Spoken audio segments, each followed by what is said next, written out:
Ахметшина Гузель Рамзилевна, 29 лет.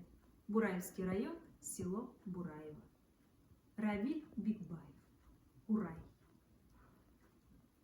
Когда мой конь побрел домой, росу с травы сбивая, вдруг за далекою рекой раздался звук курая.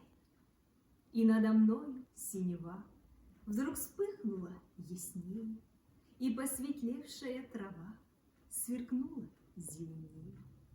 И звезды все померкли вдруг, попрятались пугливо. Впевал я дальний, тонкий звук, упав лицом на гриву. И синь вздымалась надо мной, все выше, все бездонней, немеренный простор степной, и в нем лишь я такой. Так много лет прошло с тех пор, как зов родного края из дальних лет летит в простор щемящий звук.